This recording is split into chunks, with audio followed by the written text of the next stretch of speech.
Hey guys, today we're going to talk about if Christians should listen to secular music. And the simple answer to this is no.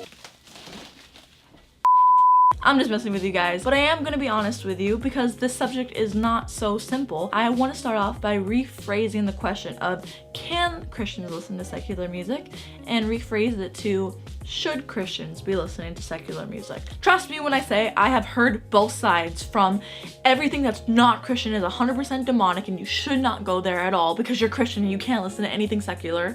And I've also heard people say, well, whatever, it's not a big deal, I'm just gonna listen to secular music, it's not like it's gonna send me to hell or anything. The reason that it's not so simple is because in Corinthians it tells us that all things are lawful, but not all things are profitable, which is basically saying, like, if you look in the New Living Translation, it says, like, I'm allowed to do anything, but not everything you're allowed to do is good for you. So for Christians listening to secular music, it's like, is listening to secular music necessarily good for you? The Bible talks about how everything that is put in your eyes and ears is a gateway into your heart. So basically anything that you're listening to or watching is gonna affect your heart according to scripture. Ultimately, what it boils down to, what is the content that is being put in your eyes and your ears in the lyrics of the song? Just being honest, not all secular songs are equal. There's some secular songs, like the song Happy, that every church in America was basically playing when it hit. Everyone loved it and it had a positive message and it was just telling you that you should be happy.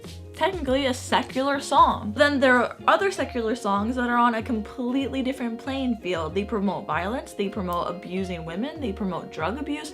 They just have all these messages or innuendos behind them that as Christians we should not be supporting or backing. And I completely understand. Some of us grew up with music that we love and then you got saved and it's kind of hard for you to give that music up. Or there's certain albums that I listen to that I grew up with that I'm weeding out of my life because I'm realizing if there was someone who looks up to me and they walked into my room hearing me listen to this song right now, would I be a good influence on them? Would I want them listening to the words that I'm putting in my own ears? When we become saved, we're supposed to be following the teachings of Jesus Christ. So to be listening to music that directly goes against those teachings and is promoting that, that's something that you should not be standing for or supporting as a Christian. You want to have music that is majority uplifting your spirit. Majority something that is going to be feeding you and is going to be influencing you in a positive way. We have to recognize that the music industry is a money industry, and so when you're paying for these albums or downloading that song on iTunes,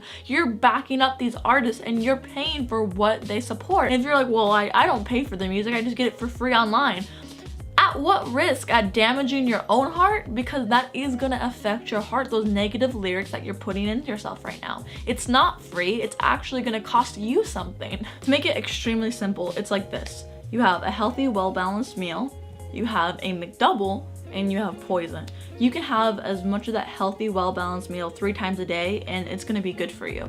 You can have a McDouble and it might not necessarily kill you right away, but it's fatty, it's not necessarily healthy for you, and it's not doing anything good for you. At the same time, it's not gonna kill you instantly. And you have obviously the poison where it's just garbage, and if you take it in, it's gonna harm you. So those are the 3 categories of music. You have worship, you have Christian, that's edifying your spirit, good for you all the time, listen to it as much as you want, it's not gonna have any negative effects on you. You have McDouble, where it's not necessarily poison, but it's cheap, and if you have the option to put in good meal or okay meal, it's probably better that you put in the good and not have too much of the cheap McDouble. And then you have the poison, where if you continue to put that in, you're eventually going to kill your body, or in this case, you're eventually going to kill your spirit, man, if you continue to put poison in your ears. You want to get to the place where you are listening to majority Christian music, because that's feeding your spirit, that's feeding your soul. And secular music may not be a sin or bad, but it's definitely not contributing to edifying your spirit. And if it's actually lyrics that are bad, that's doing the opposite of feeding your spirit. It's actually feeding your flesh, man. And that's not something that you want to do if you take your relationship with Jesus seriously. Ask yourself as a Christian, would I be okay with supporting what these lyrics are stating? Because if you're not okay with supporting it, you probably should not be putting it in your ears. You're an example to other Christians, so you don't want to be listening to something that you wouldn't support and want other Christians listening to, even if it is your favorite artist. I understand that it might be hard to find a Christian artist that is the genre that you like, or the type of style or the sound that you like. But it's worth the research. It's worth finding these Christian artists so that you can support them, because like I said earlier, this is a money-making business, and for Christians, they might be doing it because they truly love Jesus, but they can't do it full-time because they don't have enough Christians supporting them, so therefore they can't give their all into the music industry because they need to live. They need to be able to make money. What I long to see is more Christian artists rising up, because there's Christians putting their money where their mouth is and actually backing these artists so that we can have quality music. I totally believe that Christians should be on the forefront of creativity in every genre. So it really saddens me as a Christian when I see crappy quality Christian music, because it's not necessarily that the artists are crappy, it's just that they sometimes don't have the money to really pour into their art. Although that disappoints me, it's a motivation to me to be making sure that I am buying the albums of Christian artists that I support and that I love. So now I'm going to show you guys a couple of Christian YouTube channels that I follow that actually help Christians to find Christian artists that they want to support, and there's all different types of genres. So let's go ahead and look at some of the YouTube channels that I want you guys to check out. Okay guys, the first one we're gonna look at is the Good Christian Music blog. I've been following these guys for a while and I'm really impressed with the content that they put out. I'm not saying that I necessarily love or even back all of the artists that they have on here, but majority of them are really good. You can go over to their page and click playlists, and then that helps you to find a different genre that you might like. So if you go to playlist, you're gonna find worship, indie, hip hop, electronica, acoustic, singer-songwriter. They even have a cool one of hymns and a Christmas playlist. So yeah, if you go in there, you're able to find a lot of different genres.